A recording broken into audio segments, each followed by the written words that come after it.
Could Gendry's long-awaited return to Game of Thrones disrupt everything in the Seven Kingdoms? Westeros is getting gendrified, right? That's right, gendrified? Gendryfied. Westeros is getting gendryfied, because everyone's favorite rowboating blacksmith may finally be making his way back to shore. At least, that's what IMDb would have you believe. Earlier in the week, if you took a look at the site's cast page for this Sunday's Game of Thrones, you would have seen Robert Baratheon's last bastard, Gendry, listed alongside all of the series regulars. The name has since been removed, so it could have just been a mistake. But the mistake could have also been listing him when HBO wanted to save the big surprise. After all, it's been nearly 4 seasons since we last saw Gendry sailing away from Dragonstone in order to escape Melisandre's king's bloodlust. And while he may not have ever been anyone's #1 character, his completely unexplained absence has left a big Gendry-sized hole in a lot of viewers' hearts.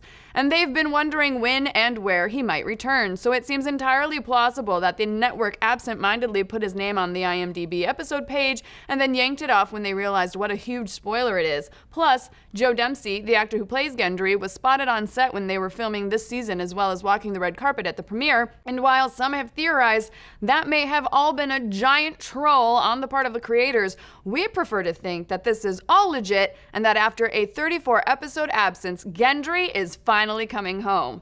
But of course, it's doubtful they just bring him back in to let viewers know that he's alright. With only 7 episodes in season 7, the plotting has been tighter than ever. Everything that happens matters, so Gendry's return has to have a purpose in the grand scheme of things. So what could that purpose be?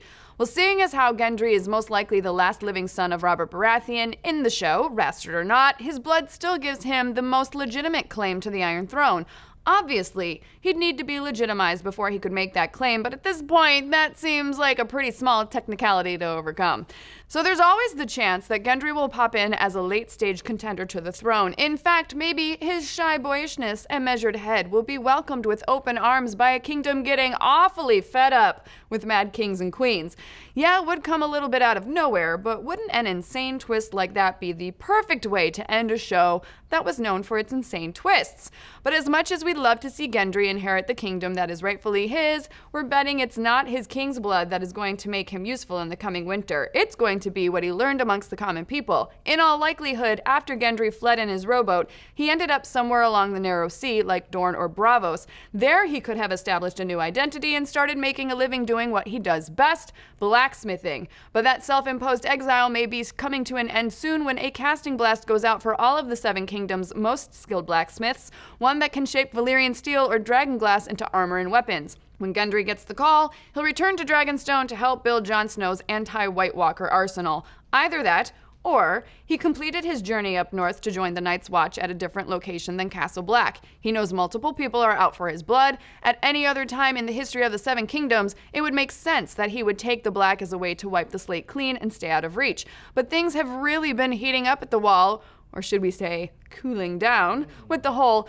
apocalypse at the hands of an army of the dead thing that they've got going on there. And with the next episode titled Eastwatch, the Night's Watch Fortress, where the Wall meets the sea, this could be where he made final landfall after rowing up the coast. But what do you guys think? Will Gendry really be back on this week's episode as the last Baratheon? Could he retake the Iron Throne? And how buff will his arms be after all that rowing? Not to say all that blacksmithing. I mean, double combo. Whoo! He's packing some heat.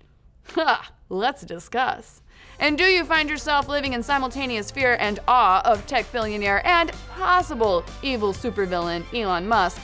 Then be sure to check out the latest episode of Must Watch. Dan and Kyle break down all of the latest technology news from SpaceX and Tesla to the Hyperloop and his personal army of venomous bats. Be sure to check it out every Tuesday on Nerdist YouTube and ProjectAlpha.com.